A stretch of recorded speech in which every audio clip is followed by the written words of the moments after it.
The Manual. 1341-60. Medyo nahihiya si Paul. Siya ay isang hamak na tao, ngunit siya rin ay may tiwala sa sarili at sigurado sa kanyang mga talento at kakayahan. Ngunit nang tingnan niya ang solong pahinang ito ng manual, wala siyang maintindihan.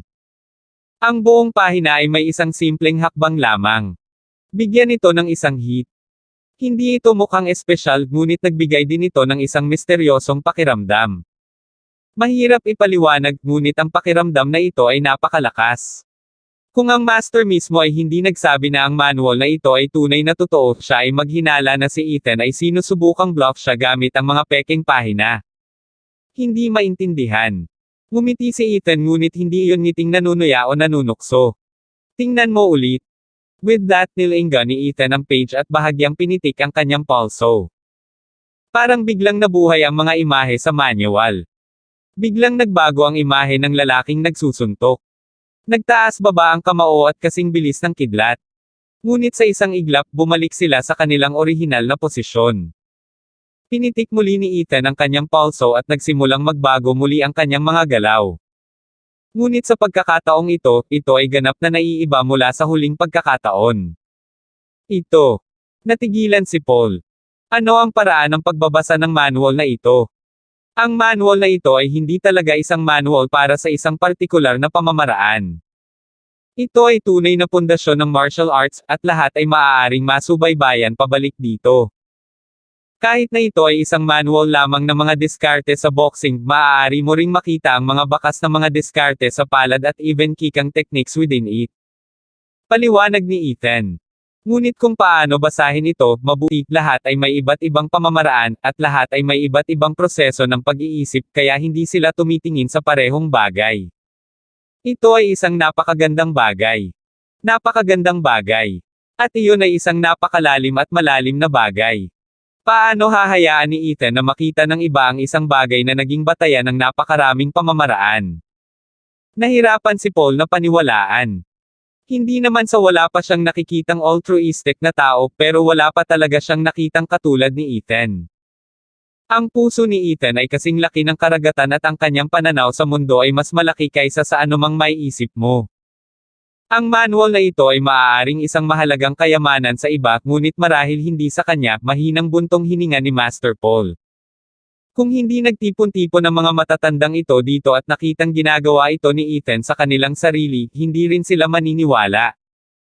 Ito ay isang bagay na pinangarap ng iba na magkaroon at ituring bilang isang mahusay na kayamanan, ngunit si Ethan ay lubos na nakaka-relax tungkol dito. Ngumiti si Ethan at tumingin sa lahat. Nais din ng lahat na makita ang manual para sa kanilang sarili, ngunit ang nagwagi lamang ang may ganitong pribilehiyo. Nakatayo pa rin silang lahat at nawala ng magawa nang marinig nilang sinabi ni Paul na hindi niya ito maintindihan. Kung kahit na ang isang napakahusay na manlalaban tulad ni Paul ay hindi maintindihan ang manual, kung gayon ang iba ay malamang na hindi. Ngunit nagbago ang ekspresyon ng mukha ni Paul noon, kaya naramdaman nilang lahat na may naintindihan si Paul. Siya ngayon ay malalim ang iniisip at wala sa isip. Dahil gusto ng lahat na makita ito, maaari kong gawing available ang page na ito para makita ng publiko. Biglang pasigaw na sabi ni Ethan. Lahat ay maaaring pumunta at makita, at lahat ay maaaring subukan upang maunawaan ang isang bagay na angkop para sa iyong sarili. Nagkaroon ng kaguluhan sa karamihan pagkasabi niya nito. Pagpapalabas sa publiko. Baliw na baliw si Ethan. Hindi ba niya alam kung ano ito? Ito ang Extreme Fist Technique Manual. Ang martial arts ay nagmula sa iisang pinanggalingan, at magkaiba man ang mga ito, hindi ito nalalayo sa kanilang pinagmulan. Kung pag-aaralan mong mabuti ang manual na ito, tiyak na may matututunan ka. Ngunit iba ang natututuhan ng bawat isa, at ang bawat isa ay nangangailangan ng iba't ibang oras. Pagkasabi nito ni Ethan ay tumingin siya kay Ivan at inabot ang page. I will keep this page within the academy. Kahit sinong mag-aaral dito ay pwedeng mag-aral dito. Siyempre. Kinuha ni Ivan ang pahina at seryosong tumango. Hindi na nagsalita si Ethan at tumalikod na para umalis. Biglang nagkumpulan ang lahat kay Ivan. Kabanata 1342. Elder Tanner, gusto kong sumali sa akademya. Elder Tanner, pakisamahan mo ako. Gusto ko ring sumali. Elder Tanner. Pinagmasdan ni Evan ang lahat ng ito mula sa malayo at nakanganga ang kanyang bibig. Hindi niya akalain na maglalagay na lang ng manual si Ethan para makita ng publiko. Ethan. Naikuyom ng mahigpit ni Evan ang kanyang mga kamao at hindi na niya alam kung paano pa ilalarawan ang kanyang nararamdaman. Pakiramdam niya ay tumakas siya sa bahay sa mungkahi ni Daniel para lang mapag-alitan ni Ethan. Hindi naman siya matanda, ngunit pakiramdam niya ay tumaas na ang presyon ng kanyang dugo sa mga mapanganib na antas. Hindi na inistorbo ni Evan si Ethan at sa halip ay umalis na siya. Hahanapin niya si Daniel at linawin ang bagay na ito. Ang Extreme Martial Arts Academy ay nagkaroon ng karagdagang daang miyembro sa loob lamang ng isang araw. Kasama sa mga estudyante ang lahat mula sa Southern Boxing Techniques hanggang sa Northern Kikang Sex, Palm Techniques, Finger Techniques at iba pa.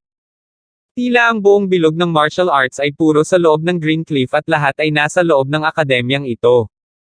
Kahit na ang lahat ng mga taong ito ay hindi masyadong malakas sa napakaraming sa kanila na magkasamang nagsparang at nagpapalitan ng mga puntos araw-araw, malamang na mag-improve sila ng malaki sa maikling panahon. Napakatagal na mula nang ang bilog ng martial arts ay nasa ganoong magandang kalagayan. Si Ivan ay nasa sabik at ang kanyang mga miyembro ng angkan ay parehong nasa sabik. Para sa kanila, ang pamamahala sa isang martial arts academy ay mahusay na nag-aambag sa martial arts circle.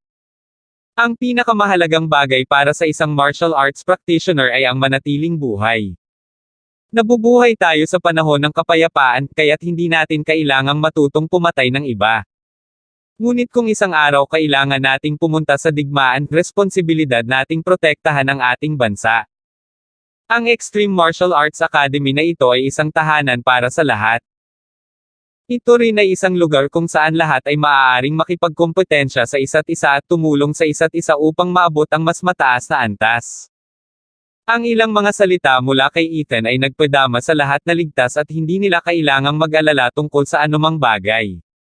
Samantala, sa isang lugar na hindi masyadong malayo sa Green Cliff, nakatanggap ng signal si Daniel mula kay Evan at naghihintay sa kanya dito. Ngunit bago dumating si Evan, makikipagkita muna siya sa kamahalan. Isang bangkang pangisda ang nakaangkla sa pier. Tumayo ang kanyang kamahalan sa harap ng bangka habang nasa likod ang kanyang mga kamay. Tumingin siya sa malawak na dagat. Pinayagan ni Ethan ang publiko na makita ang manual. Siya ay ganap na wala sa kanyang isip, sabi ni Daniel. Akala ko papatayin niya si Evan, pero sa halip ginawa niyang mag-alinlangan si Evan. Higit na matalino si Ethan kaysa sa inaakala niya. Nabigo ang lahat ng kanyang mga plano. Siya ay palaging ganoong uri ng tao, sabi ng kanyang kamahalan. Kilalang kilala mo siya. Napatingin si Daniel sa likod ng kamahalan. Malinaw na narinig niya ang mga salitang iyon. Ginamit ng kanyang kamahalan ang salitang logging. Pero sa pagkakaalam niya, wala pang isang taon na nagpakita si Ethan. Dahan-daang lumingon ang kamahalan para tingnan si Daniel. Hindi ba dapat kilalanin ng mabuti ang kalaban? Ang mga matang iyon ay kasing lalim ng Milky Way. Hindi tinalakay ni Daniel ang paksang ito. Ano ang susunod nating gagawin? Nasira ni Ethan ang plano ko. Dahil pinahintulutan niya ang publiko na makita ang manual, ang mga tao mula sa mga reclusive clans ay hindi uupo doon at walang gagawin. Naniniwala ako na oras na para sila ay lumabas at gumawa ng isang bagay, tahimik na sabi ng kanyang kamahalan. Tumungala siya at nakita ang isang figure na mabilis na papalapit sa kanila. Napalingon din si Daniel. Kitang-kita niya ang galit sa mukha ni Evan kahit sa malayo. Nandito na si Evan. Nang lingunin niya at nawala na ang kamahalan. Walang ekspresyon ang mukha ni Daniel. Parang walang nangyari at wala pa siyang nakilala. Tumalon si Evan sa fishing boat at tumawa si Daniel. Third Young Master, mukhang hindi ka masyadong masaya. Kabanata 1343. Siyempre masama ang ekspresyon ni Evan. Sino yun? Tumingin siya kay Daniel at pinaikit ang mga mata. Sapat na ang kanyang paningin upang makita mula sa malayo na kausap ni Daniel ang lalaki kanina lang. WHO. Umiling si Daniel. Ako lang mag-isa dito. Daniel. Galit na sigaw ni Evan. Hindi ka ba natatakot na sabihin ko kay Pick na sinadya mong magsinungaling sa akin para paalisin ako sa Minstrel Mountain? Tumawa lang ng mahina si Daniel. Third young master, anong ibig mong sabihin? Bata pa lang ako, bakit ako maglalakas loob na magsinungaling sa iyo? At saka palihim kang umalis sa Minstrel Mount and that's your business. If you are punished or something, anong kinalaman yan sa akin? I've never seen you before.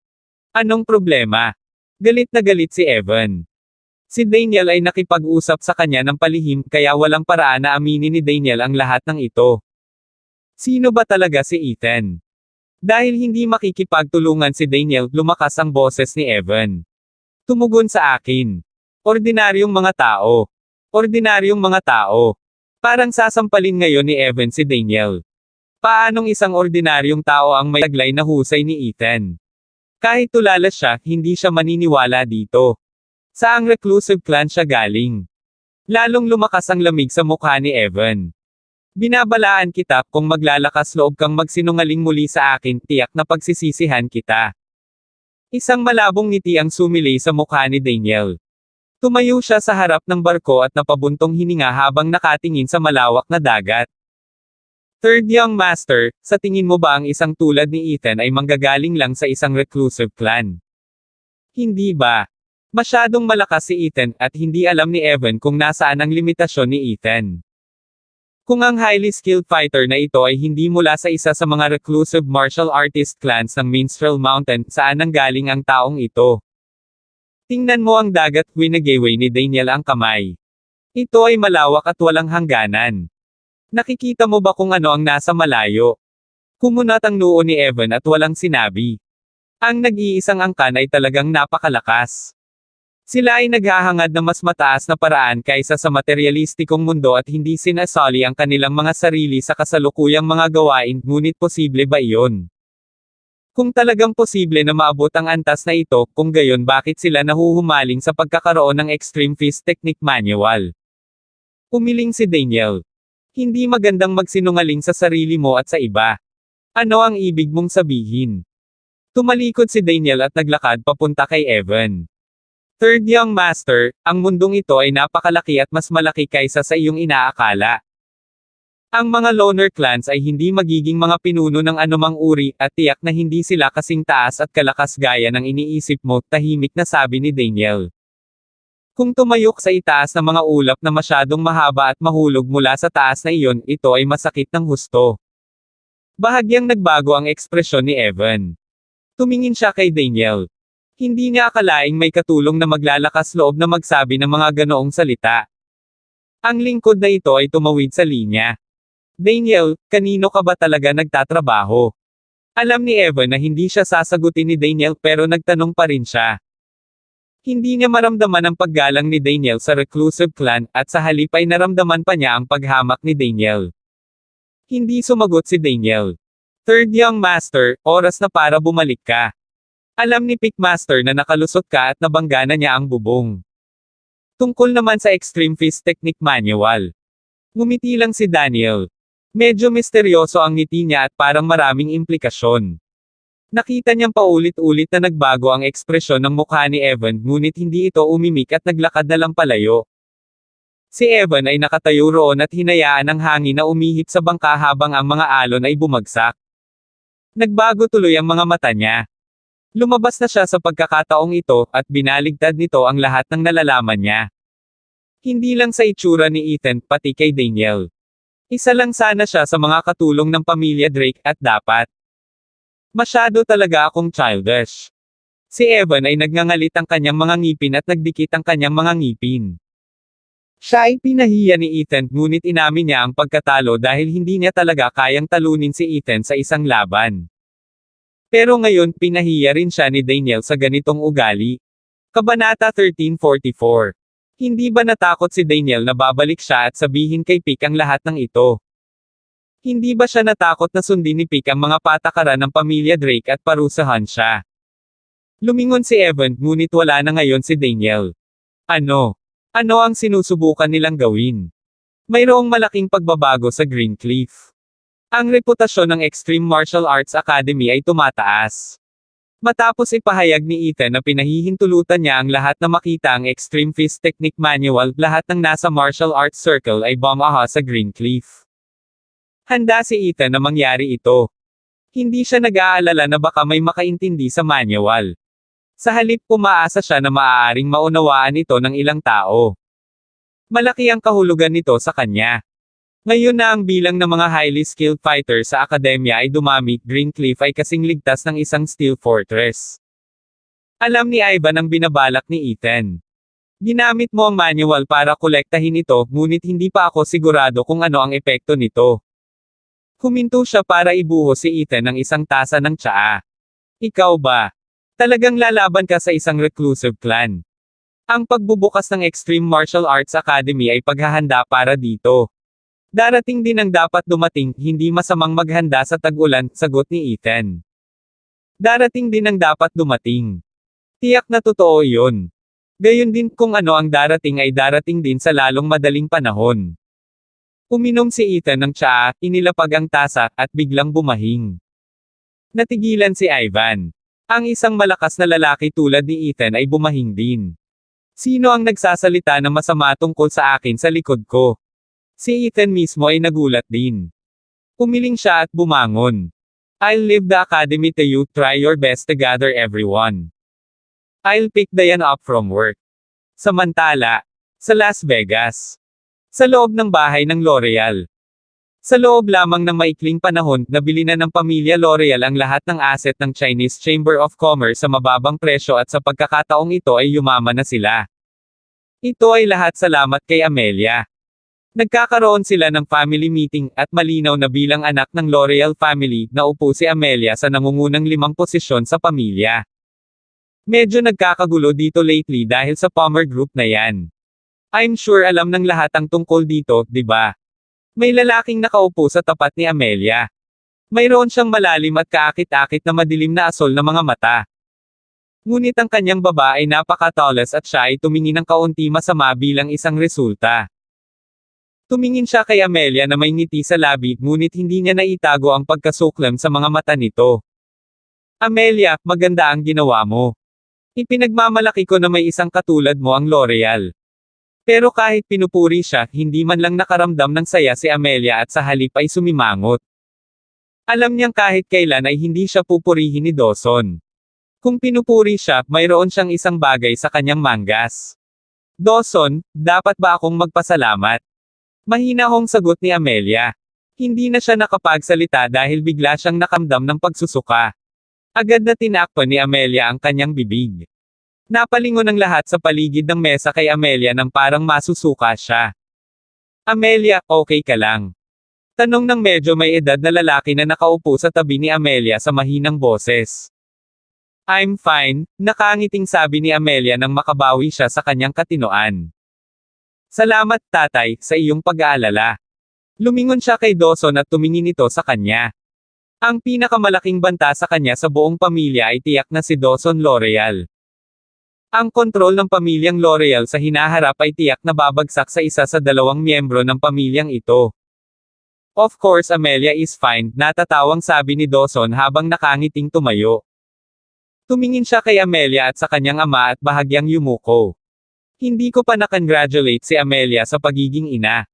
Kabanata 1345. Nang matapos itong sabihin ni Dawson, tumahimik ang lahat. Maging ang ama ni Amelia, si Kid L'Oreal, ay nagbago ng ekspresyon nang lumingon siya sa kanyang anak na babae. Amelia, bakit hindi mo ibahagi ang magandang balitang ito sa lahat? Nakangiting sabi ni Dawson. Lahat tayo ay isang pamilya, kaya siguradong magiging masaya kami para sa iyo. Walang sinabi si Amelia.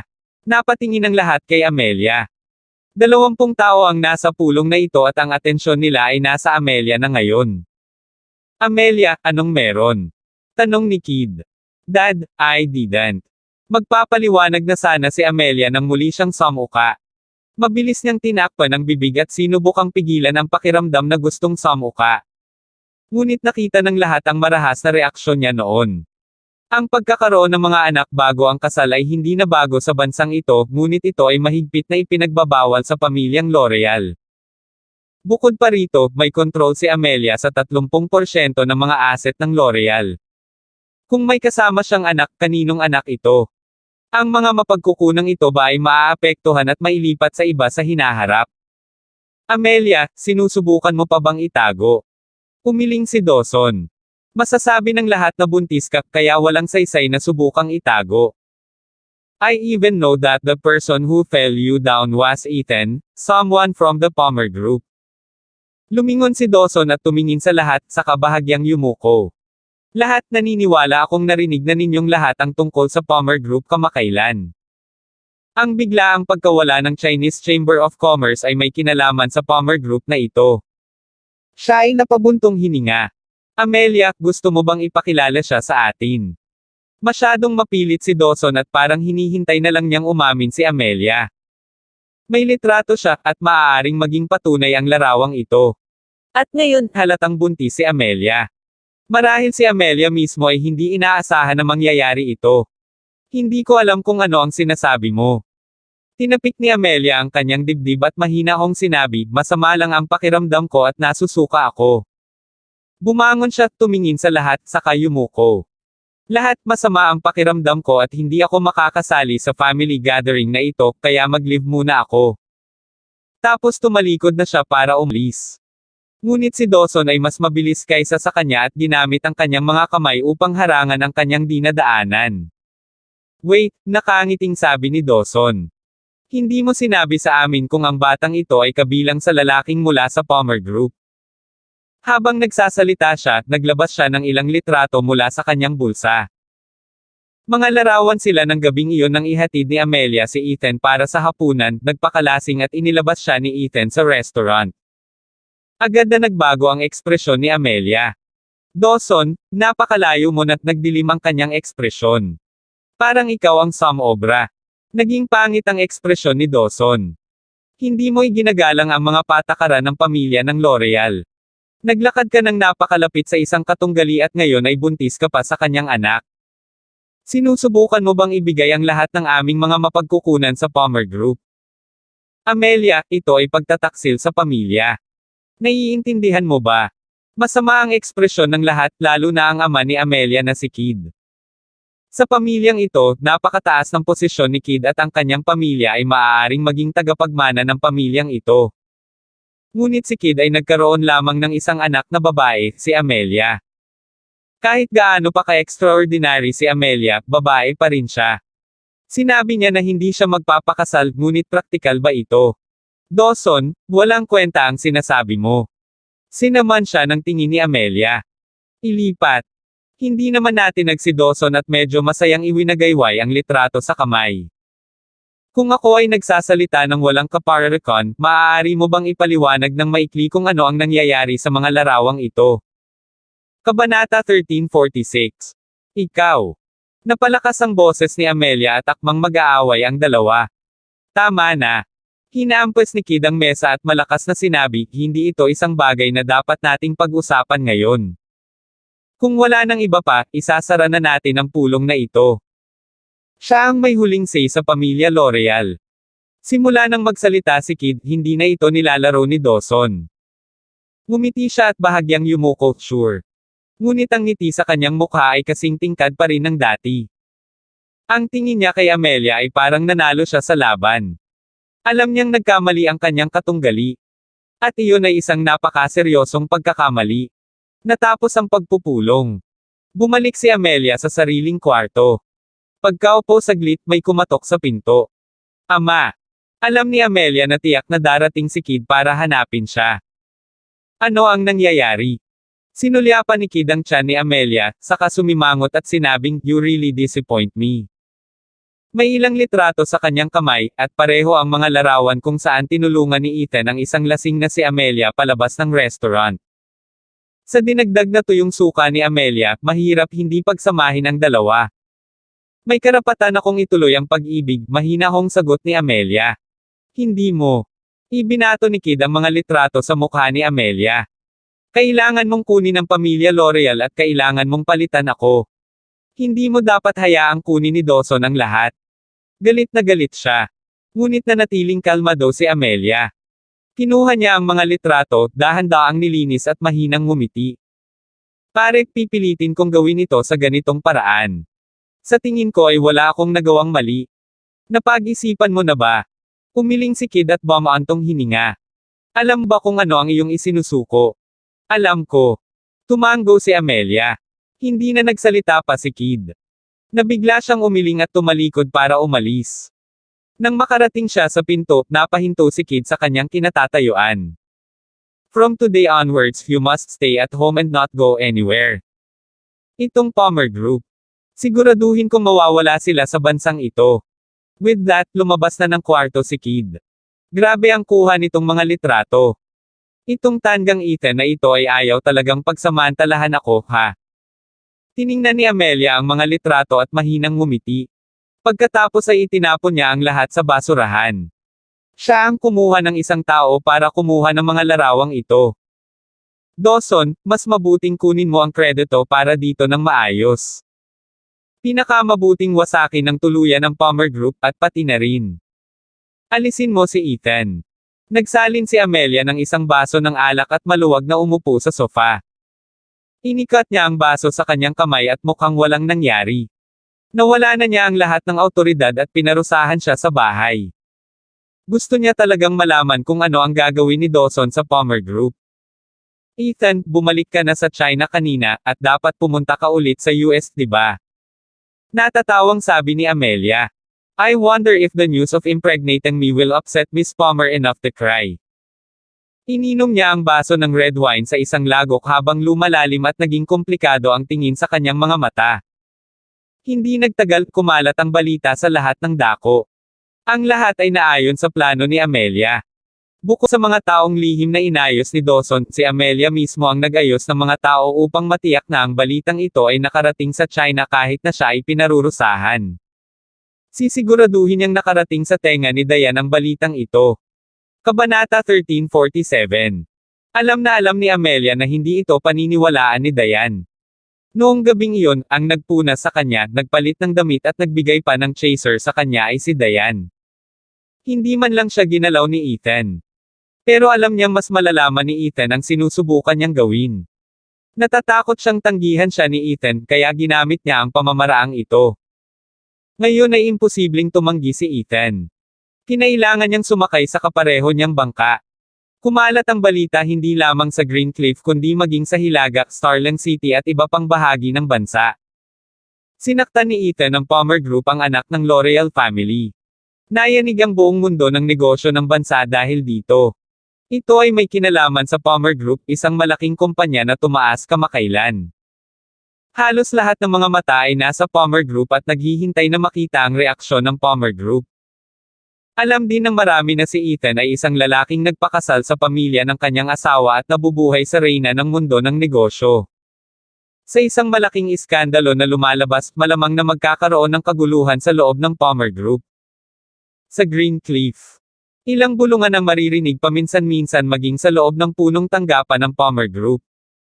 Ibinagsak ni Ashley ang palad niya sa mesa at lahat ng nasa office area ay agad na nag-angat ng tingin. Wala akong pakialam kung ano ang sasabihin ng ibang tao tungkol kay Kuya Ethan. Pero kung makarinig ako na masama tungkol sa kanya sa loob mismo ng Palmer Group, huwag mo rin akong sisihin sa pagiging masama. Galit talaga si Ashley. Hindi siya naniniwala na ang mga tao sa loob ng Palmer Group ay nagchichismis tungkol sa bagay na ito. Alam niyang lahat ng babae ay abala at gusto ang isang magandang iskandalo o dalawa, ngunit ito ay si Ethan ang kanilang pinag-uusapan.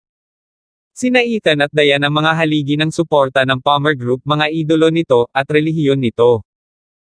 Hindi siya papayag na lapastanganin sila ng sinuman.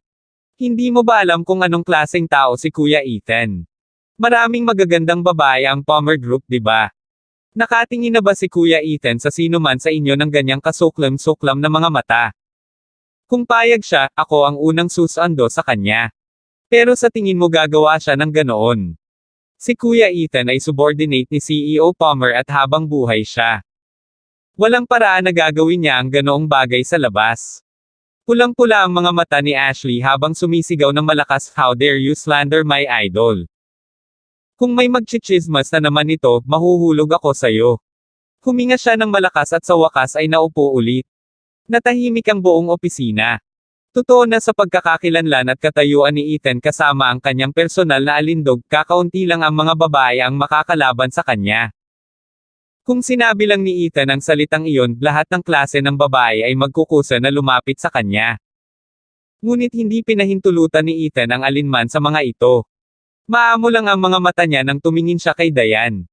Lahat ay parang mga poste ng telepono sa kanya o kung ano.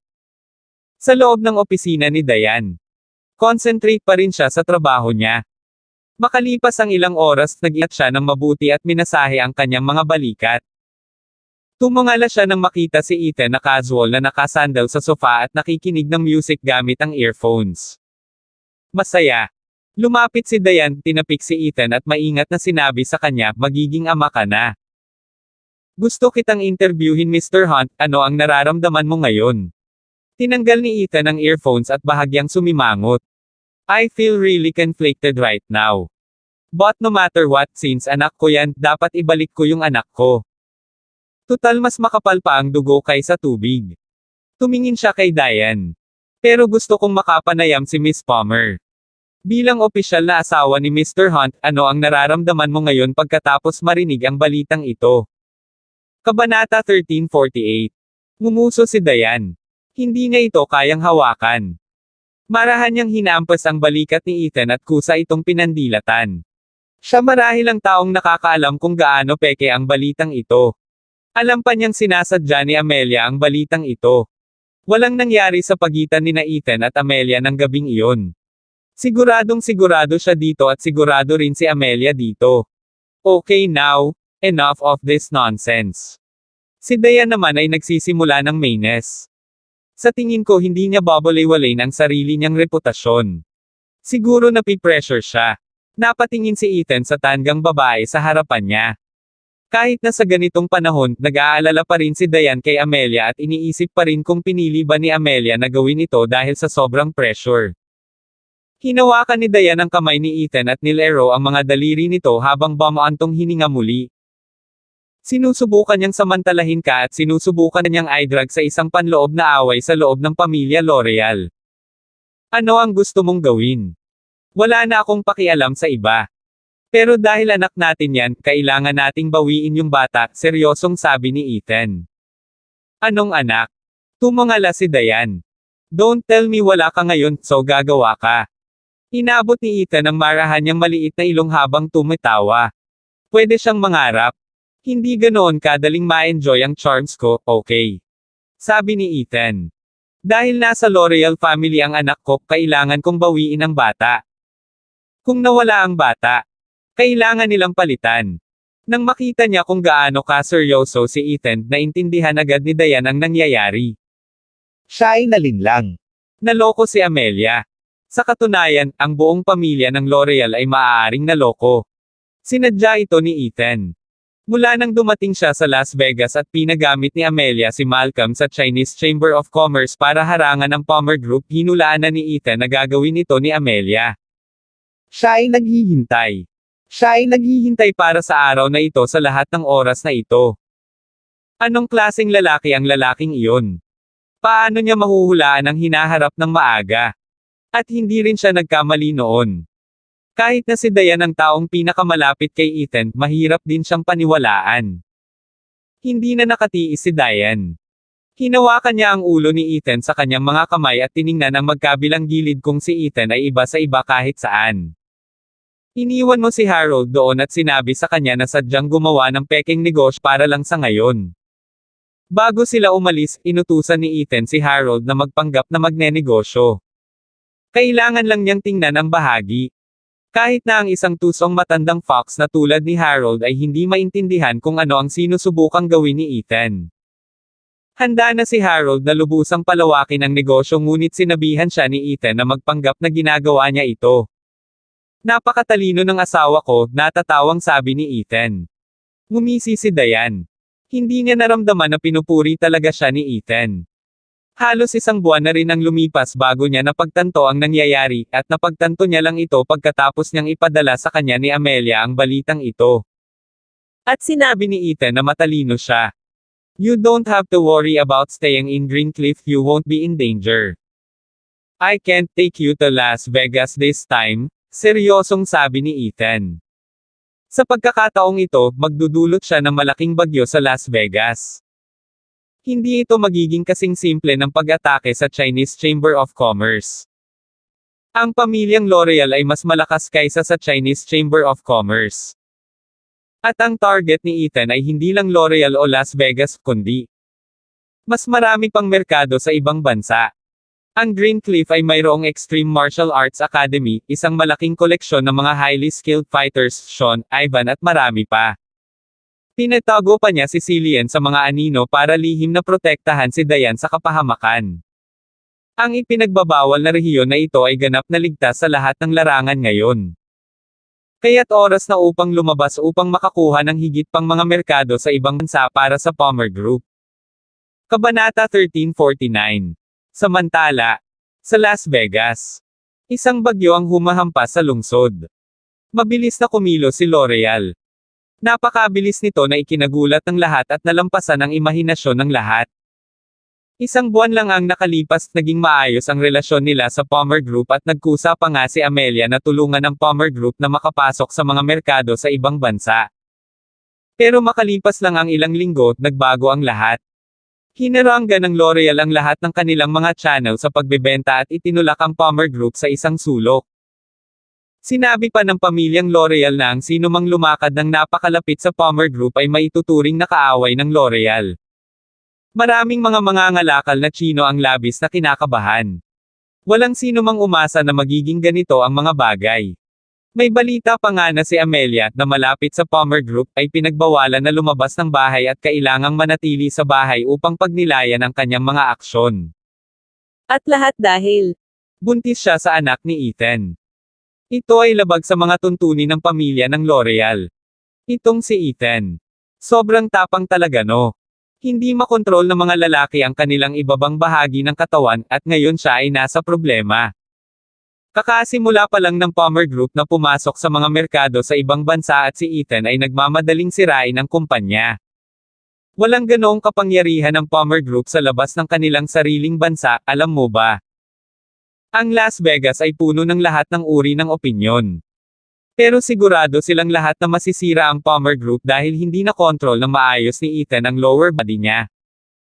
Ang Palmer Group ay nagsumikap ng husto upang makapasok sa mga merkado sa ibang bansa, ngunit ngayon ang lahat ng kanilang mga proyekto dito ay nabangkarote dahil sa pagkakamali ng isang tao.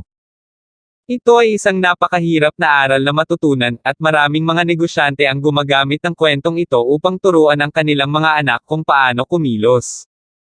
Kahit na siya ay nasa ilalim ng matinding pressure, si Harold ay hindi nagalit, kinakabahan, o nag-aalala. Sa katunayan, medyo naaliw siya. Talagang henyo si Mr. Hunt. Para siyang Diyos na nakakaalam ng lahat. Halos lahat ng mga proyektong hawak ng mga sangay sa ibang bansa ng Palmer Group ay tinapos na. Ang buong opisina ay pumasok sa hibernation mode dahil ang lahat ng iba pang mga mangangalakal ay nanunood lamang at masyadong natatakot na harapin ang L'Oreal kung sila ay masyadong malapit sa Palmer Group. Ang pamilya L'Oreal ay makapangyarihan hindi lamang sa Las Vegas ngunit sa buong mundo.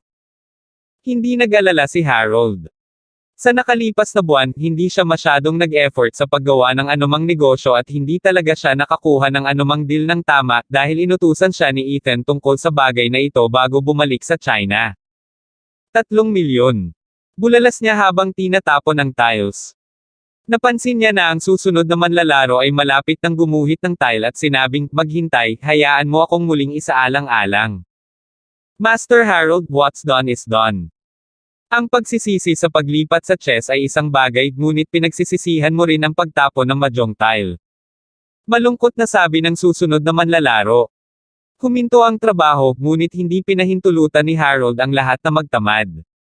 Tinitiyak pa rin niya na lahat ay darating sa trabaho sa oras at ginagawa ang lahat ng kailangan. Ang natitirang oras ay ang kanilang libreng oras. Maaari silang maglaro ng mga baraha, maglaro ng mahjong, o kahit na mag-ehersisyo sa gym ng opisina. Sa madaling salita, gusto niyang isipin ng iba na walang mali sa Palmer Group at normal ang lahat, kahit na isipin din ng iba na halos hindi na nabubuhay ang Palmer Group. Tiningnan ko ang mga sales figure mo mula sa huling ulat at medyo maikli sila, nakangiting sabi ni Harold. Master Harold, sige at ibalik mo ang 3 myriad na iyon at itapon ang anumang tile na gusto mo. Tumawa ng malakas si Harold at masayang binawi ang 3 myriads. Binato niya ang isa pang tile at ito ay isa pang 3 myriads. Itatapon ko ang isang ito. Mukhang mas luma ng kaunti ang tile na ito at hindi ko gusto ang luma. Pinaikit niya ang kanyang mga mata. Everyone, stay focused, okay? You guys can relax for now, but we'll soon have to work overtime. Sige. Alam ng lahat na gagawa ng malaking hakbang ang Palmer Group. Nakahiga lang sila sa ngayon.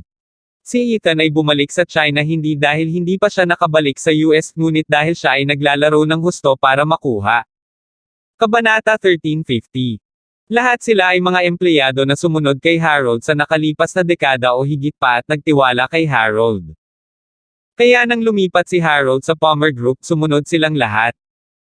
Ngunit noong una ay wala silang gaanong tiwala kay Ethan dahil napakabata pa ni Ethan. Ngunit sa maikling panahon, ang mga taong ito ay nagbago ng kanilang mga opinyon pagkatapos ng kanilang naranasan habang nagtatrabaho para kay Ethan.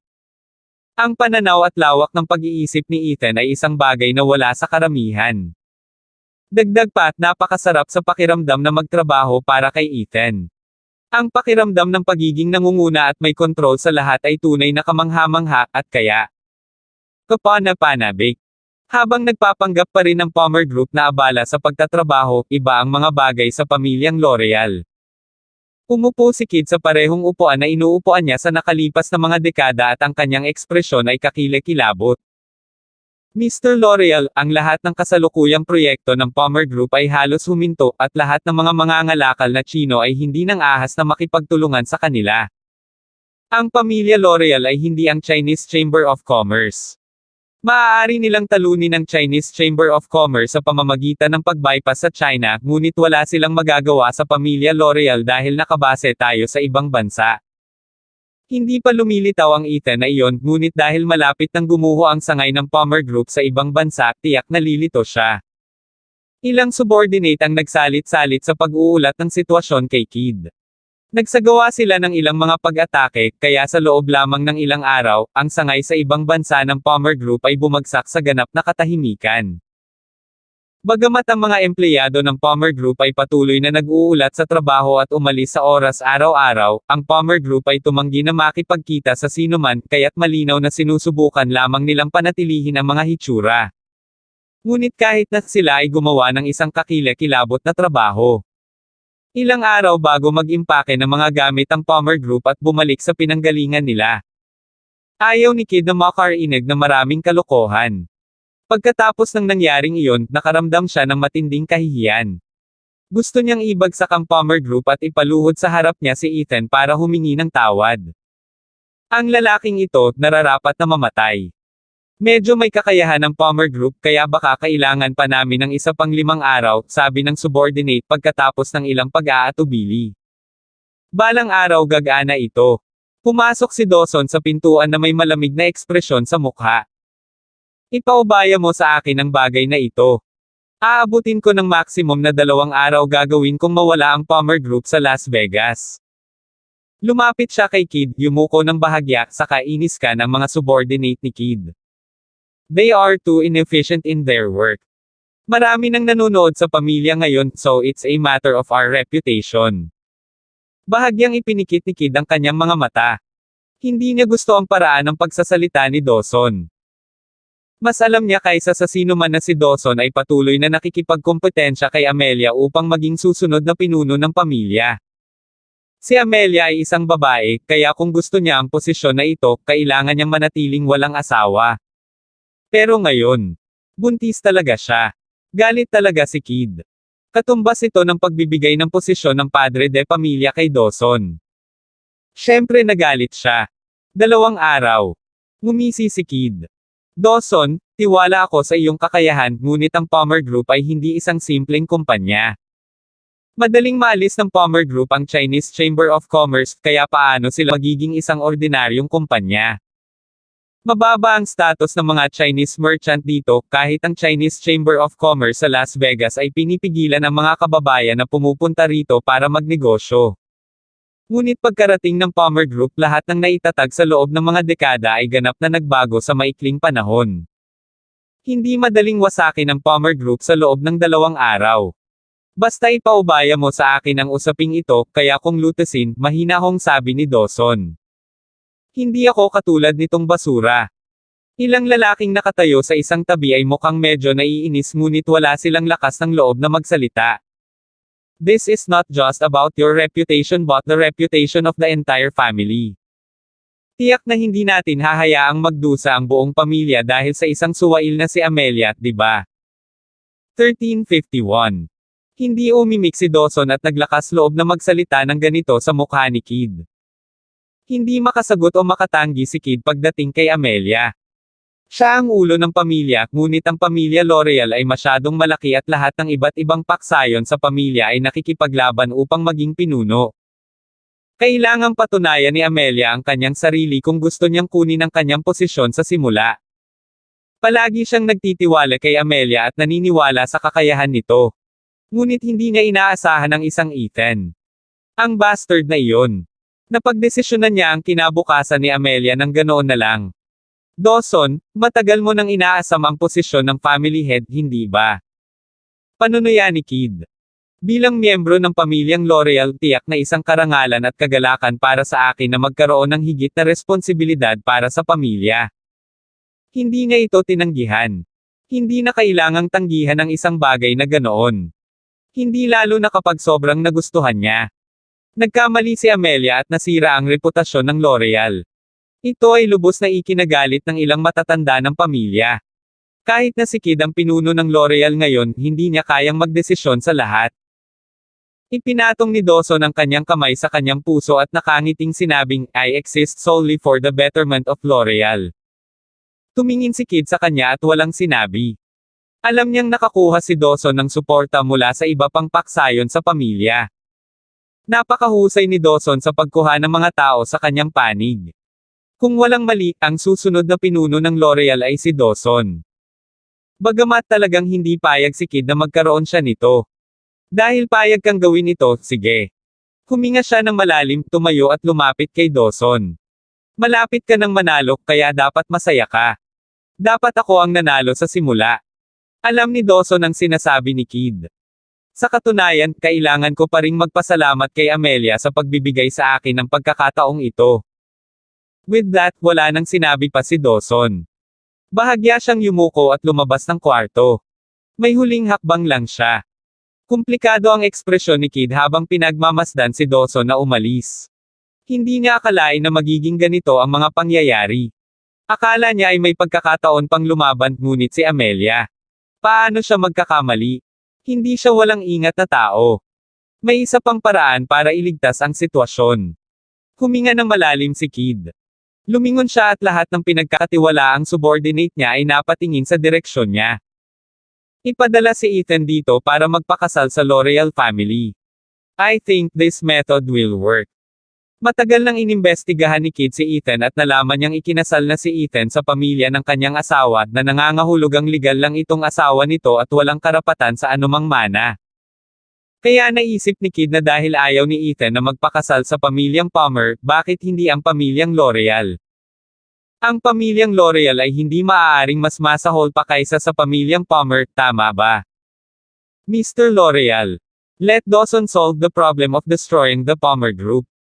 Kapag ang Ethan na iyon ay walang ibang matatakbuhan, dalhin mo siya rito. Oo, Mr. L'Oreal. Ayaw nang magsalita pa ni Kid kaya kinawayan na lang niya ang kamay at bumalik sa sariling kwarto. Ayaw niya kasing makita si Amelia. Ngayon kapag galit pa siya.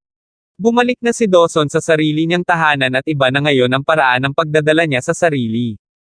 Nandito kayong lahat. Umupo siya sa upuan ng chairman habang nakatingin sa 10 kakaibang lalaki sa kanyang harapan na may madilim na ekspresyon. Lahat ng tao nakakakuha ng 100 million United States dollars. Tama na, di ba? Ngumisi si Dawson, lahat kayo rito ay tinanggihan ng isang batang punk mula sa 8th District. Talagang nabigla ako. Ang kanyang mga salita ay hindi nakalulugod sa ilan sa kanila. Dawson, hindi kasing simple nang iniisip mo ang sitwasyon. Hindi mo alam kung gaano ka-extraordinary ang mga taong iyon. Sa maandalang boss ng 4th District sa kanyang upuan. Nakakita ka na ba ng taong hindi man lang takot sa baril? Kabanata 1352. Masyado kang mahina. Hindi na napigilan ni Dawson ang kanyang mga salita.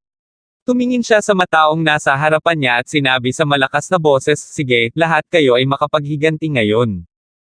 Ang Palmer Group ay titigil na sa pag-iral at kukunin ko ang mga napakahusay na mandirigma mula sa aking pamilya upang patayin ang lahat ng iyon. Mga tao, ang kailangan ninyong gawin ngayon ay alisin ang bawat proyektong pagmamay-ari ng Palmer Group. Gusto kong mawala ang dalawang salitang Palmer Group sa lungsod na ito." Bahagyang tumapik ang kanyang mga daliri sa mesa at sinundan nila ang isang kawili-wiling ritmo. May tanong. Hanggat maaari mong alisin ang mga highly skilled fighters, pagkatapos ay walang problema.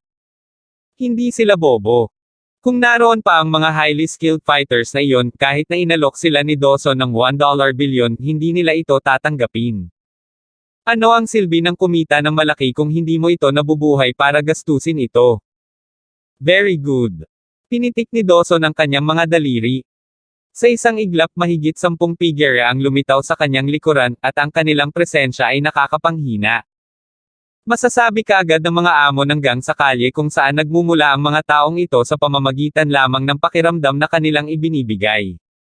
Pagdating sa pagpatay ng iba, itong mga taong ito ay tunay na mga propesyonal. Highly skilled fighters. Para lang silang langgam sa aking mga tauhan. Ngumisi si Dawson, huwag kang mag-alala tungkol sa isang bagay. Kung ang mga dalubhasang mandirigma na iyon ay maglakas loob na lumitaw, kung gayon ang aking mga tao ay makakatiyak na sila ay mawawala sa balat ng lupa. Hindi na nagsalita pa ang mga amo at umalis na. Ang pamilya L'Oreal ay naitago ng mabuti ang kanilang mga kakayahan. Imposibleng makakuha ng ganoon kalakas na reputasyon sa bansang ito nang walang sapat na hakbang pabalik. Ang mga taong iyon. Pawang mga mersenaryo. Lahat sila ay mga mersenaryo na pumatay na maraming tao sa digmaan sa gitnang silangan. Pera lang ang inaalala nila. Basta may pera ka, papatayin pa nila ang mga Diyos. Sa katunayan, ang ilan sa kanila ay mga maalamat na sil ng hukbong dagat noon at sinanay na pumatay.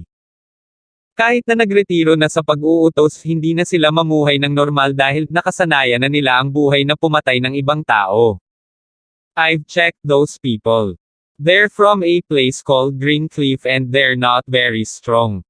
They're only at Grandmaster level. Matipuno ang lalaking nakatayo sa likod ni Dawson at para siyang napakakapal na pader. Medyo paos ang makapal niyang boses at may malamig at pamatay na tono sa boses niya. Butcher, ang palayaw mo ay butcher, kaya magagawa mong patayin ang lahat ng mga taong ito ng malinis. Si Dawson ay hindi interesado sa proseso at gusto lamang nito ang mga resulta. Hanggat maglakas loob silang pumunta dito. Pinaikit ni Butcher ang kanyang mga mata at lumabas sa loob niya ang hangarin sa pagpatay. Kung gayon wala sa kanila ang aalis sa isang piraso. Napangiti si Dawson dito. Sa sandaling maalis niya ang Palmer Group, Ang kanyang pangalan ay magiging pinakamakapangyarihan sa pamilyang L'Oreal.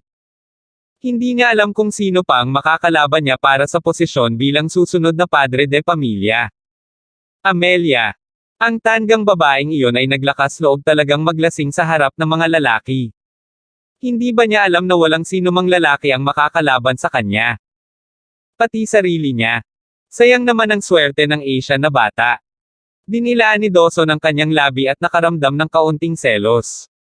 Bumungad sa kanyang isipan ang mukha ni Amelia at nai-imagine niya kung gaano ka-sexy si Amelia kapag walang damit. Habang iniisip niya iyon ay lalong uminit ang kanyang katawan. Ikinumpas niya ang kanyang kamay para paalisin si Butcher at ang iba pang mga lalaki, pagkatapos ay mabilis na tinawag ang ilang babae para lumapit. Samantala, sa ika-8 distrito, lumuhad si Kent sa sahig at puno ng dugo ang mukha. Isang putok ang putok at tumagos ang bala sa hita ni Kent dahilan para duguan ito ng husto. Oh! Napaungol ng malakas si Kent habang nanginginig ang katawan. Kayo. Lahat kayo. Naghahanap ng kamatayan. Kabanata 1353. Hinawakan ng isang kamay ni McCary ang buhok ni Kent habang malamig na sinabi, "Sikang death you say.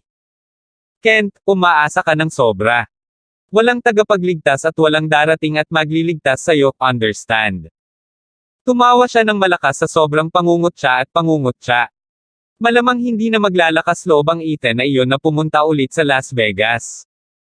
Alam mo ba kung bakit? Na-offend niya ang pamilya L'Oreal. Binagbog niya ang anak ng pamilya L'Oreal. Malaki ang gulo niya ngayon.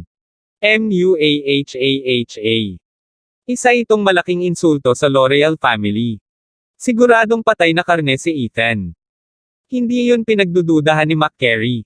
Ilang beses nilang sinuri upang kumpirmahin na huminto na ang operasyon ng Palmer Group. Ilang sandali lang ay pinalayas na sila sa Las Vegas. Na hanggang ngayon ay wala pang sagot si Ethan. Anong tugon ang pinang-ahas niyang gawin? Napaluhod si Kent sa sahig at malamig na tumawa habang patuloy na hinahawakan ni McCary ang buhok niya. McCary, pagsisisihan mo ito. Hindi mo talaga kilala si Ethan. Ikaw. Ho, siguradong pagsisisihan mo to. Sinampal ng malakas ni McCary si Kent sa mukha. Pagsisisihan ito. Don't worry, I won't. Kahit na dumating siya, hindi ako natatakot. Siya scoffed. Pero Kent, ikaw naman ngayon ang nagsisisi, di ba? Nagsisisi ka sa pagiging masungit mo sa akin noon. Ilabas mo siya at bitayin. Nag-utos si McCary. Hayaan ang lahat sa 8th District na makita kung ano ang nangyari sa mga taong pinagkakatiwalaan nila. Dalawang lalaki ang lumapit at kinaladkad si Kent palabas na parang patay na aso para isabit siya sa dingding sa sulok ng kanyang teritoryo. Pinaikit ni McCary ang kanyang mga mata at tumingin sa iba. Mga Ginoo, paano ninyo balak hatiin ang 8th District? Slum area lang yan, so what's there to share? Kahit nakarating yung mga paninda ko, kakaunti lang ang makaka-afford. McCary, since you want this place, then you can have it, I'm not interested. I just want $100 million from Dawson. Ang iba ay tumingin kay McCary at malinaw ang kahulugan. Ang ika-8 distrito ang pinakamalapit sa ika-9 na distrito ng McCary, kaya maaari rin niyang kunin ito. At least ang iba ay hindi na kailangang partikular na magpadala ng sino man dito para pamahalaan ito. Maaari ninyong hatiin ang aking $100 milyon ng pantay-pantay. Hindi tanga si McCary. Alam niya kung ano ang gusto nila. Wala siyang pakialam sa pera. Ngunit bumalik siya sa kahihiyan na dinanas niya. Pagkatapos ng lahat, sa wakas ay nakuha niya ang $100 United States milyon mula sa 8th District. Sa panlabas na dingding. Napaungol si Kent sa sakit at nanginginig ang buong katawan niya. May mga pako na itinutusok sa kanyang mga palad para ipako sa dingding sa labas. Kinulayan ng pula ng sariwang dugo ang mga dingding at ito ay isang nakakatakot na tanawin. Ganyan ang mangyayari kapag sinaktan mo si McCary. May sumigaw ng malakas. Mula ngayon, dapat makinig ang 8th District kay McCary. Kung sino ang hindi, MUAHAHA. Ang mga nagyayelong mata na iyon ay tumingin sa mga tao sa paligid. Marami sa kanila ang nabalisa at itinaas ang maikling kutsilyo sa kanilang mga kamay. Kung mayroon kang anumang mga opinyon, maaari kang umatake. Lahat ng iba't ibang mga amo ay nagbibigay pansin sa lugar na ito, kaya kung hindi ka natatakot sa kamatayan, magpatuloy. Mabangis na nagngangalit ang ilan sa mga nasasakupan ni Kent. Hindi sila nang ahas na ilantad ang kanilang mga sarili dahil marami na sa kanilang mga kapatid ang namatay sa kamay ng mga taong ito. Ang grupo ng mga bastard na ito.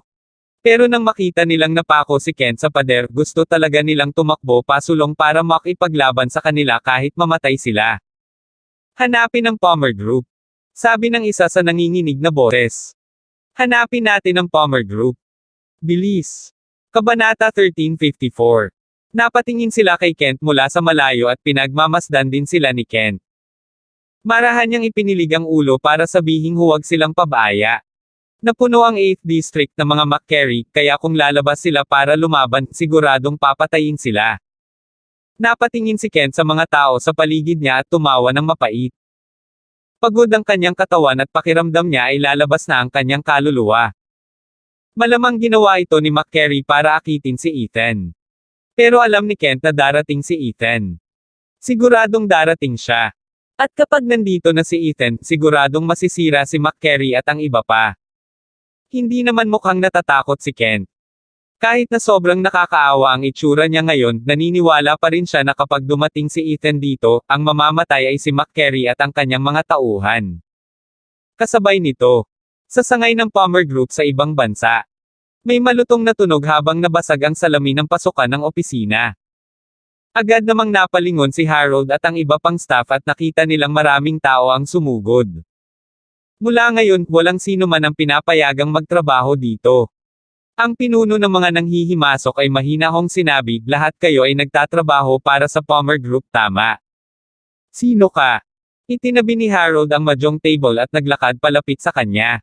Ito ang opisina ng Palmer Group at hindi ito isang lugar kung saan maaari kang magdulot ng gulo.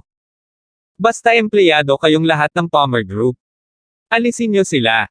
Isang dosenang lalaki ang tumakbo at hindi magalang. Kung sino man sa inyo ang maglalakas loob na gumanti, huwag niyo kaming sisihin sa pagiging masama. Takot na takot ang ilan sa mga tauhan at gustong lumaban kaya agad na sumigaw si Harold, huwag kang lumaban. Lumapit siya sa lalaking lead at malamig na tumawa. I know you. You're from the 9th District, one of the Makirais. Mukhang may silbi pa kayo. Ang nangingibabaw na presensya ni Harold at ang kanyang walang takot na titig ay nagparamdam sa pinuno ng panginginig ng kanyang puso at siya ay may masamang pakiramdam tungkol dito. Hindi ka ba natatakot? Tanong niya. Ikaw ang dapat matakot, sabi ni Harold. Ang mga taong ito ay mga bata lamang at hindi mahalaga sa Palmer Group. Ako ang namamahala sa opisina sa ibang bansa, kaya kung gusto mong kumuha ng isang tao, maaari mo akong kunin. Ang kanyang sigaw ay puno ng awtoridad. Kung gusto mo siyang ilayo, ihatid mo rin ako. Tumayo ang isa sa mga empleyado. Ang kilusan upang ilantad ang sexual na karahasan upang maalis ito. At U.S. Lahat ng staff ng Palmer Group ay mananatiling magkasama. Alisin mo kaming lahat kung kaya mo. Tumayo silang lahat at baka sa mukha nila ang galit. Parang hindi na sila natatakot. Nandito si Harold at walang kinakatakutan, kaya wala silang dapat ikatakot. Sila ay bahagi ng Palmer Group, kaya ano ang dapat ikatakot? Ho ho, ang lakas talaga ng loob mo. Tumango ang pinuno. Kayong mga tauhan ng Palmer Group ay talagang nagmulat ng aking mga mata. Pero dahil lahat kayo ay gustong mamatay, pagkatapos ay isasama namin kayong lahat sa amin. Nag-utos siya at hawak ng kanyang mga tauhan ang kanilang mga sandata na may hindi magandang ekspresyon sa kanilang mga mukha. Kaya nating maglakad mag-isa. Sigaw ni Harold. Tumalikod siya at naglakad patungo sa main door. Pero pagdating niya doon, biglang nagbago ang ekspresyon niya at napatigil siya sa paglalakad. Pagkatapos ay ibinalik niya ang tingin sa mga tauhan ni Maki. Bigla na lang ayaw ko nang lumabas kasama kayo. Ano?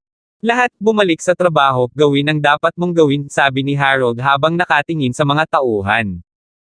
Ang mga naglalaro ng mahjong ay maaaring bumalik sa paglalaro ng mahjong. Are you trying to pull a fast one on me? Malamig na ngumiti ang pinuno. I'm not trying to pull a fast one on me. I could go with you, pero hindi papayag ang isang tao dito, mahinahong sabi ni Harold. Lumipat siya sa isang tabi at isang nagniningning na figure ang lumitaw sa likuran niya. Ang lahat ng empleyado ng Palmer Group ay labis na naantig na ang kanilang mga mata ay napuno ng luha. Kuya Ethan. Kabanata 1355. Si Ethan yun. Nandito na si Ethan. Alam lang nilang hindi sila pababayaan ni Ethan sa gulo. Nakatayo si Ethan sa entrance habang nakatingin sa mga hulagan sa opisina at pumasok na walang ekspresyon sa mukha. Saan mo dadalhin ang mga tauhan ko? Pumasok siya at sinulyapan si Harold. Are these people trying to poach my staff? How dare someone poach my people? Agad namang namutla ang mga tauhan ni McCary. Nakilala ng ilan sa kanila si Ethan. Nanambalik sa kanila ang mga kakilakilabot na ginawa ng mga tauhan ni Ethan ng gabing iyon. Lalo na ang eksena kung saan kinuha ni Ethan ang baril mula kay McCary at pinaghiwa-hiwalay ang lahat sa loob ng ilang segundo. Natigilan silang lahat sa paggalaw. At ngayon, bumalik talaga siya dito. Ikaw. Ang lakas ng loob mong bumalik. Sigaw ng pinuno. Na-offend mo si L'Oreal kaya dapat patay ka na. Ibaba mo siya. Kinawayan niya ang kamay at pinalibutan ng mahigit 100 lalaki si Ethan. Marami sa kanila ang dumukot sa kanilang mga bulsa para maglabas ng mga punyal at mukha silang mabisyo. Walang ekspresyon si Ethan at medyo hindi makapaniwala ang composure niya. Mahinahon siyang naglakad pasulong. Kuya Ethan. Tuwang-tuwa ang ilan sa kanila na nanginginig ang kanilang mga boses. Ngayong nandito na si Ethan, wala na silang dapat ikatakot. Sino ang nagmamalasakit kay McCary o alinman sa mga boss ng distrito? Napakaraming tao sa China na mas kahanga-hanga kaysa sa mga taong ito ang lumuhad kay Ethan. I'll give you 3 seconds, get out of my sight, sabi ni Ethan. Who cares? Ibaba mo siya. Sa utos na iyon, tumakbo ang 10 kakaibang lalaki patungo kay Ethan. Wala pang 10 segundo, lahat sila ay nakahandosay sa sahig at napapaungol sa sakit. Oh! Ang pinuno ay lumuhod sa sahig at ang kanyang mga tuhod ay tumama sa sahig na gawa sa marmol na may kalabog. Ang kanyang mga buto ay nagkapira-piraso at ang kanyang mukha ay nakamamatay na mapatla. Muntik na siyang madapa pero inabot ni Ethan ang ulo niya. I gave you a chance pero hindi ka nakinig. Sinampal ng malakas sa mukha ang pinuno at tumalsik ang 2 dagwang ngipin. I think I told you before that you guys shouldn't bully any of the Chinese traders around here. Hindi ba Chinese trader ang Palmer Group? Nanginginig ang pinuno at gustong magsalita ngunit ang sakit ay naging dahilan upang hindi makapagsalita. Ang unang tunog na lumabas sa kanyang bibig ay isang pag-ungol ng sakit. Hindi mapakali si Ethan na magsalita.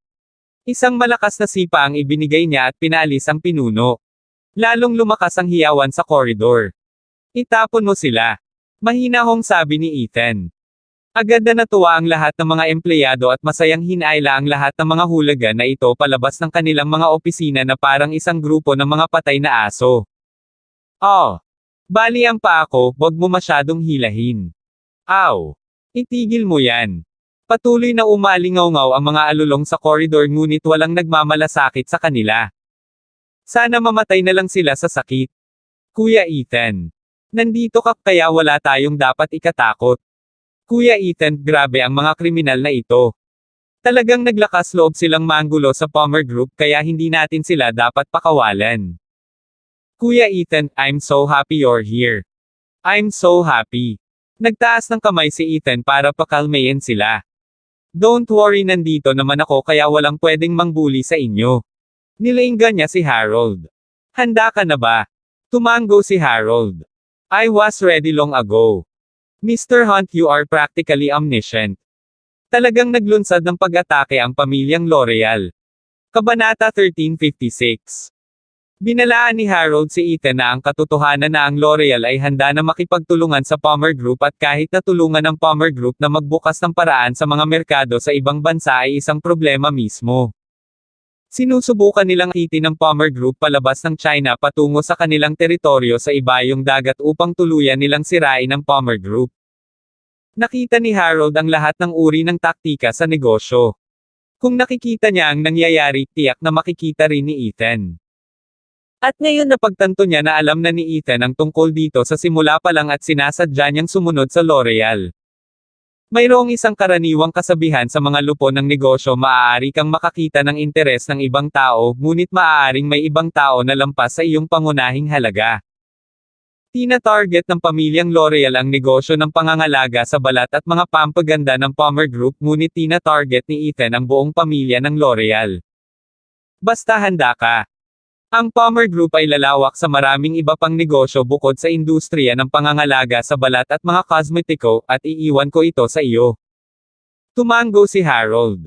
Mr. Hunt, huwag kang mag-alala. I promise that I will definitely solve this. Gagawin lamang ni Harold ang kanyang makakaya, at hahayaan lamang siya ni Ethan na gawin ang kanyang makakaya.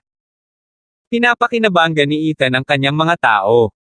Hindi na kailangang mag-alala ni Harold sa mga problemang nangyayari sa labas. Kailangan lang niyang gawin ang kanyang makakaya sa kung ano ang kanyang pinakamahusay na ginawa. Tatanggalin ni Ethan ang lahat. Nagbigay ng ilang tagubilin si Ethan, pagkatapos ay nagsimulang mag-ring ang telepono. Sinagot niya ang tawag at agad na sumimangot. Pagod na ba sila sa buhay? Nagdilim ang ekspresyon niya. Mauna na kayo, malapit na ako. Pagkatapos ibaba ang telepono, sinabi ni Ethan, Harold, sa loob ng isang buwan, gusto kong 70% ng negosyo ng Palmer Group ang pumasok sa mga merkado sa ibang bansa. Ang Palmer Group ay hindi na lamang sa industriya ng kosmetiko at pangangalaga sa balat. Sila ay nasa industriya ng pagmimina, industriya ng turismo, agrikultura, pagmamanupaktura. Ang mga ito ay tunay na kakilakilabot na mga kumpanya.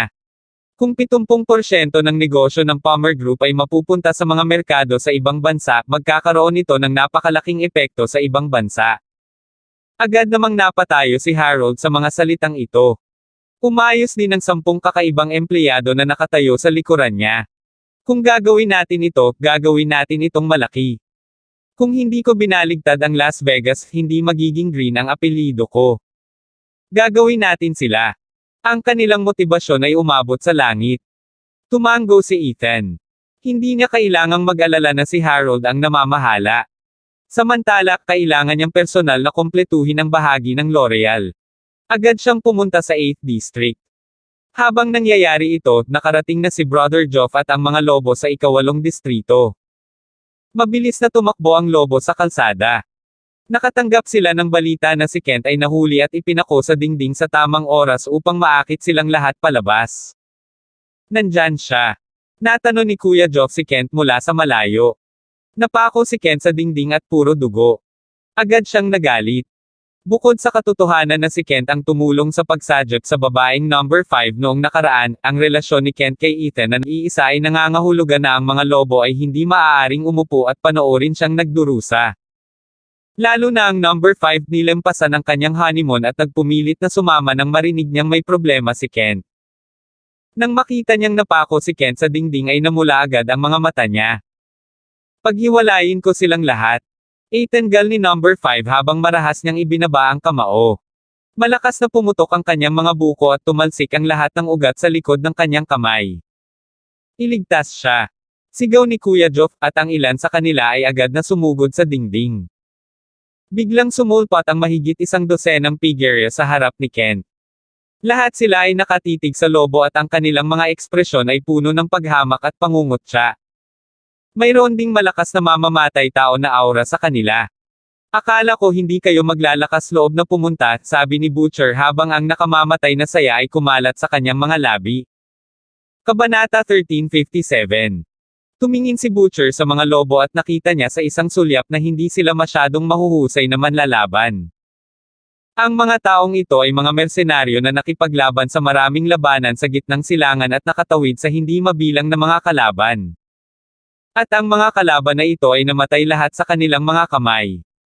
Sino ka? Kilala ni Brother Geoff si McCary, at alam niya na ang mga taong ito ay tiyak na hindi mga tauhan ni McCary.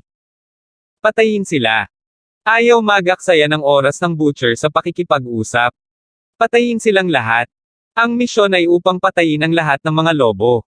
Ang lahat ng mga basurang ito ay hindi sama-sama sa pag-alam kung ano ang kanyang pangalan. Nag-utos siya at ang mga mersenaryo sa likod ng Butcher ay tumakbo palabas na parang isang grupo ng mga baliw. Namula agad ang kanilang mga mata. Mukhang matagal na silang nakikisali sa pagpatay, kaya nang magsimula na ang labanan, sumabog ang lahat sa loob nila. Agad na nagsagupaan ang dalawang panig. Napatras si Kuya Geoff at namamanhid ang magkabilang kamay. Masyadong malakas ang Butcher. Masyadong mahina kayong mga taga-silangan. Tumawa ng malakas ang Butcher. Sa gitnang silangan, nakapatay ako ng hindi bababa sa 800 na basura tulad ninyo, o marahil kahit 1,000. Lahat kayo ay nakatakdang mamatay sa aking mga kamay ngayon.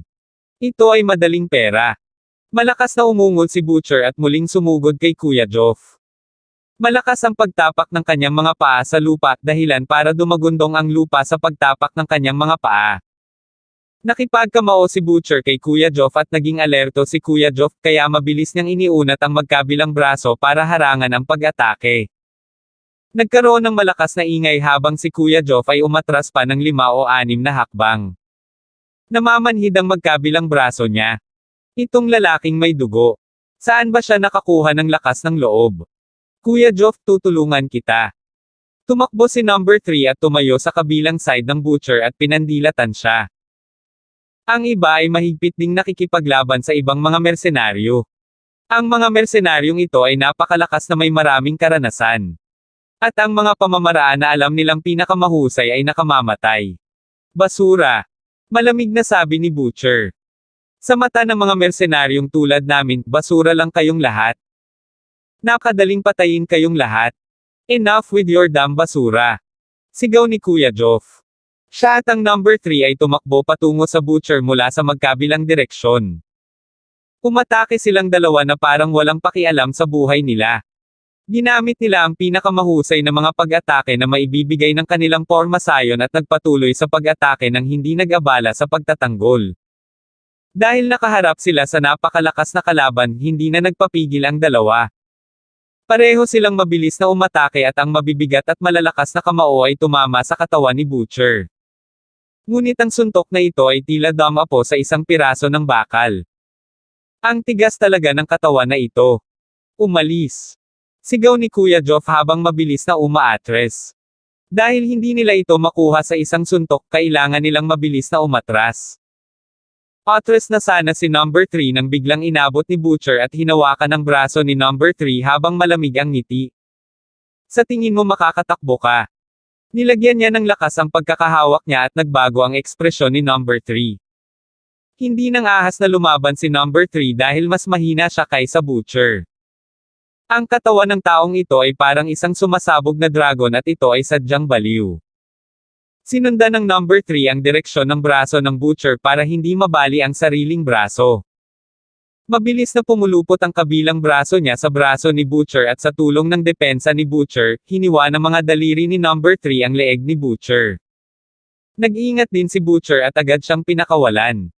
Ayaw niyang mawala ng buhay sa pagsisikap na patayin ng number 3. Ang dating saloobin ni number 3 ay malinaw na naglalayong patayin silang dalawa ng magkasama. Nakaaras si number 3 at nabalot na ng malamig na pawis ang buong katawan niya. Kung nag-aalinlangan siya kahit saglit, naputol na ang braso niya at malamang patay na siya ngayon. Hinawakan ng Verdugo ang balat sa kanyang lalamunan at nalaman na tinaga ito ng numero 3. Nagawa niyang mabali ang braso ni number 3 at matanggal pa ito sa kanyang balikat, pero at the same time, baka maputol din ng number 3 ang sariling lalamunan.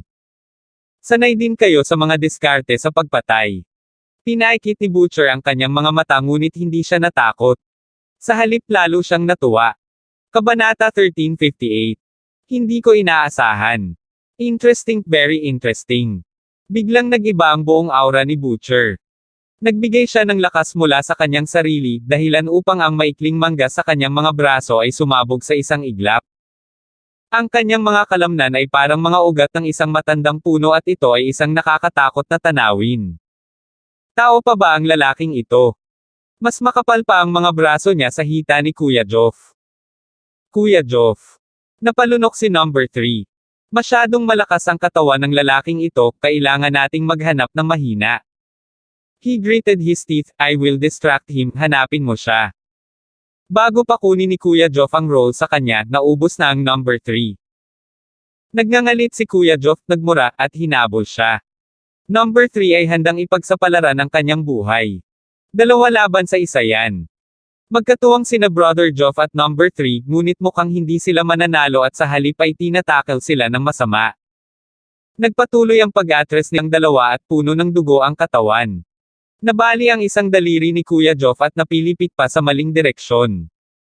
Tumulo ng dugo ang mga labi ni number 3 habang pinalipad siya ng Butcher sa isang matinding sipa.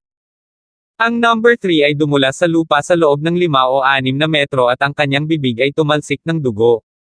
Bilang 3. Galit na galit si Kuya Joff. May oras ka pa bang mag-alala sa ibang tao? Tumakbo si Butcher sa kabila at hindi man lang nag-abalang gumamit ng anumang pamamaraan. Hinaampas niya si kapatid na Joff na parang tangke at pinalipad siya palabas.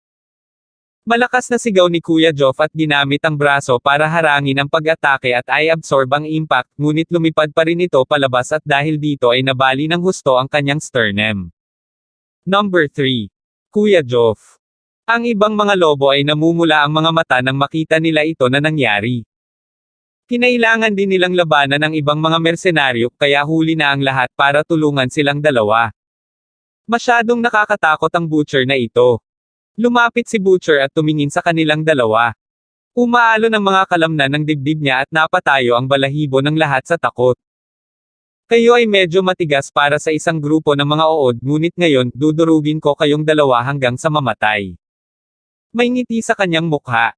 Kahit napapatayin niya ang mga ito, nais niyang ipaalam muna sa kanyang mga biktima. Nagpumiglas sina Kuya Joff at number 3 at may bahid ng determinasyon sa kanilang mga mata. Smash us to death. Then I'll make sure I really break your bones. Angal ni Kuya Joff habang pareho silang umatake kay Butcher. Hindi sila natatakot sa kamatayan. Muli silang lumipad palabas at bumagsak ng husto sa lupa na may matinding kirot na namumuo sa kanilang mga katawan. Napakatigas ng katawan ng Butcher na ito. Parang bakal at bakal ang buong katawan niya. Ang mga pag-atake ni na Brother Joff at number 3 ay may napakaliit na epekto sa Butcher. Ibinuka ni Kuya Joff ang kanyang bibig upang iluwa ang isang subo ng dugo at agresibo ang kanyang ekspresyon. Halika rito. Inilagay niya ang isang kamay sa kanyang dibdib dahil ang sirang sternum ay nahihirapang huminga. Ngunit ang kanyang ekspresyon ay hindi nagpakita ng anumang takot. Kahit mamatay siya, hindi man lang siya sisimangot. Ang ekspresyong ito ay labis na ikinalungkot ni Butcher. Pumunta ka sa impyerno. Malakas na sigaw ni Butcher habang iniaagaw niya ang kanyang napakalaking kamay at tinutukan ng malamartilyong kamao ang ulo ni Kuya Joff. Ang kamao na ito, ang kapangyarihang ito, ang dami ng layunin ng pagpatay. Kung talagang tumama ang suntok na ito sa ulo ni Kuya Joff, siguradong madudurog ang ulo ni Kuya Joff. Nakita ni Kuya Joff ang kamao na papalapit sa kanya at gustong lumaban ngunit hindi siya nakapag-react sa oras. Kuya Joff. Sinubukan ng number 3 ang kanyang makakaya na magmadali upang harangan ang pag-atake para kay Brother Joff ngunit wala siya sa oras. Naramdaman ng lahat na namumula ang kanilang mga mata. Kuya Joff. Nagkaroon ng malaking pagsabog. Naramdaman ni Kuya Joff ang pag-ingay sa kanyang tenga. Sa harap niya. May kung anong ilusyon. Parang, may nakatayo sa harapan niya. Pinuno. Itino ni Kuya Joff ang kanyang mga mata at napabulalas. Nandito na si Ethan. Joff, tell me, ilang buto ang gusto mong mabali ko? Mahinahong tanong ni Ethan. Kabanata 1359. Nandito na si Ethan. Nabawi naman agad ni Kuya Joff at ng mga lobo ang kanilang tiwala nang makita nila si Ethan na nakatayo sa harapan nila. Ang mga mersenaryong ito ay napakalakas at nabigla ang mga lobo. Kung talagang lumaban sila hanggang sa mapait na wakas, malamang na mamamatay ang mga sundalong ito, ngunit gayon din ang marami sa mga lobo. Pero ngayong nandito na si Ethan, nagbago ang lahat. Nabalian niya ang 3 buto ko. Hinawakan ni Kuya Joff ang sariling sternum at inilabas ang kanyang mga ngipin. Gusto ko siyang bayaran ng 10 beses. Sa sandaling Sabi ni Kuya Joff ang salitang iyon, gumalaw si Ethan. Hindi na nagkaroon ng panahon si Butcher para alamin kung sino ang taong ito na lumitaw ng wala saan bago ang isang itim na anino ay dumiretso sa kanya. Masobrahan mo ang iyong sarili. Pero pagkasabi niya noon ay biglang nagbago ang ekspresyon niya. Ang bilis talagang kumilos ng lalaking ito. Nasa harapan na niya si Ethan. Malamig na nanunuya si Butcher. Paano kung ang lalaking ito ay mabilis? Nakita na niya ang kanyang makatarungang bahagi ng mabilis na mga kalaban ngunit lahat sila ay naging basura. Hindi man lang nila ma-penetrate ang depensa niya, so what was the point of being fast? Pero, papunta na ang kamao ni Ethan. Ang suntok na ito ay mukhang napakabagal at tila inihaid pa sa slow motion. Ngunit ito ay sumabog sa isang iglap at tumama ng malakas sa dibdib ni Butcher. Agad na napasigaw si Butcher nang marinig ang malakas na pagsabog. Agad na lumipad palabas ang kanyang katawan na may bigat na mahigit 100 kilo. Una. Nakakabingi ang boses ni Ethan. Ngunit wala na siyang makita. Masyado siyang mabilis. Tumungala si Butcher pagkalapag niya at baka sa mukha niya ang takot at pagkabigla. Paano magiging ganito kalakas ang isang tao? Isang suntok lang ang kailangan para mabali ang kanyang mga buto. Sino ka? Sigaw niya habang pinaghahampas ang mga palad niya sa sahig para bumangon. Ngunit nang gising pa siya, muling lumapit sa kanya ang Piggeria. Isang hit. Laging isang hit lang. Muli itong tumama sa kanyang dibdib. Nabali ang isa pang buto sa malutong na tunog. Pangalawa. Namutla si Butcher nang bigla niyang napagtanto na hindi sapat ang lakas ng suntok ni Ethan para mabali ang kanyang mga buto. Sinadya siyang inatake ni Ethan sa paraang nabali ang kanyang mga buto. Nagpanik ang Butcher. Ngunit wala siyang magagawa tungkol dito. Naririnig lang niya si Ethan na nagbibilang at nakita ang figurang ito na paulit-ulit na lumalapit sa kanya sa bilis ng kidlat. Wala pa siya sa oras para ipagtanggol ang sarili niya. Naramdaman na lang niya ang panibagong buto na nabali sa malakas na kaluskos. Wala pang 10 segundo, nakahiga na si Butcher sa lupa at namumutla na ang buong mukha. Napahawak siya ng mahigpit sa kanyang dibdib at nagngangalit ng husto ang kanyang mga ngipin habang tumutulo ang malalaking butil ng pawis sa kanyang noo. Ngayon lang niya nakita ng eksakto kung ano ang hitsura ni Ethan. Sino? Sino ka? Kinagat niya ang kanyang mga ngipin at halos hindi na makatayo habang naghahabol ng hangin. Remember, my name is Ethan. Kapag napunta ka sa impyerno, makakahanap ka ng hindi bababa sa 10,000 tao doon na nakakakilala kung sino ako. Tumingin si Ethan kay Butcher at ni Nishan. Mga mersenaryo. Ilang taon na rin ang lumipas mula nang mapatay ko ang ilan. Agad na naging malamig ang kanyang tingin. Sinaktan mo ang aking mga magulang, kaya babayaran kita ng 10 beses o kahit 100 beses. Tinanggal ni Ethan nang biglang naglabas ng nakakatakot na aura. Kahit na ang mga lobo ay nararamdaman na ang lahat sa loob nila ay umaalon at parang lalabas ang enerhiya mula sa kanilang mga ulo dahil sa pressure. Gumagalaw si Ethan. Siya ay sumugod patungo sa mga mersenaryo na parang isang mabangis na dragon. Patayin siya. Malakas na sigaw ni Butcher habang umuurong siya ng ilang hakbang. Ang lalaking ito. Masyadong nakakatakot. Ang kanyang lakas ay napakahusay na kontrolado at nararamdaman niya na ang bawat isa sa 10 buto na binasag ni Ethan ay nabali sa parehong lugar at sa parehong paraan. Paano makokontrol ng isang ordinaryong tao ang kanyang lakas at kawastuhan? Naabutan ni Ethan ang mga mersenaryo at tila 10 kakatuwang sundalo ang pinalibutan ng mag-isa. Kabanata 1360. Isang nangingibabaw at agresibong suntok ang ibinigay ni Ethan, dahilan para mapayuko ang taong natama niya habang lumipad palabas. Sa loob lang ng ilang paghinga, mahigit 10 sa kanila ang nakahandosay na sa sahig at dead on the spot. Bahagyang nanginig ang mga binti ni Butcher habang mariing pamipikit ang mga mata.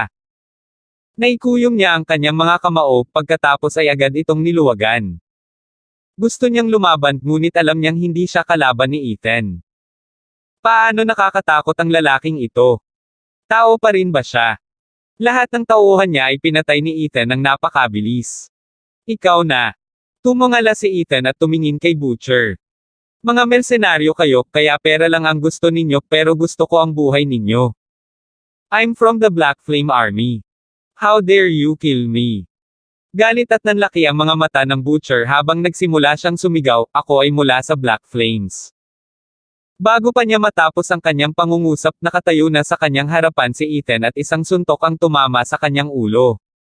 Isang malakas na katok ang narinig. Umalangaw ang kalusko sa buong katawan ni Butcher. Tumansik ang dugo mula sa tuktok ng kanyang ulo at ang kanyang bulubunduking katawan ay bumagsak sa lupa at nag-udyok sa lupa. Napatingin sa kanya si Ethan. Black Flame Army. Hindi man ito isa sa nangungunang 10 mersenaryo, tama. Hindi pa niya narinig ang tungkol sa grupong ito. Ang ganitong uri ng grupo ay nangangahas na sabihin sa iba ang tungkol sa kanila. Noon, nakapatay siya ng napakaraming nangungunang sundalo hanggang sa puntong sumuko ang 3 nangungunang mersenaryo. Hindi na mapakali si Ethan sa kanila. Lumingon siya at nakita niya si Kent na nakadikit pa rin sa dingding. Iligtas siya. Mabilis at maingat na hinaila ng lobo si Kent palayo sa dingding. Walang kulay ang mukha ni Kent at sobrang hina. Mr. Hunt. Nanginginig ang buong katawan ni Kent at lalong lumakas ang panginginig ng mga labi niya habang umaagos ang luha sa kanyang mukha sa lungkot at galit, hindi kita binaygo. Hindi ko. Tumango si Ethan at marahang tinapik ang balikat ni Kent. Alam ko. Hindi mo ako pababayaan. Kahit anong kunin nila sa'yo, babayaran ko sila ng 10 beses o kahit 100 beses. Number 5. Sigaw ni Ethan. Oo, Big Boss. Papagamot si Kent at Kuya Joff. Kayong lahat. Tumingin si Ethan sa iba pang mga lobo habang parang dagat ang pamatay na tingin sa kanyang mga mata. Sumama ka sa akin para patayin silang lahat. Sa China, kokontrolan ni Ethan ang sarili. Kahit na pagdating sa pagwawalis ng mga iligal na lupon, hanggat ang mga ito ay hindi tunay na masasama o masasamang tao, hindi niya sila papatayin at ibibigay na lamang sila sa mga awtoridad upang harapin ang batas. Pero habang nasa ibang bansa siya, hindi basta-basta hahayaan ni Ethan na makatakas ang bastos na ito. Paano niya nakuha ang palayaw na Eastern God of War?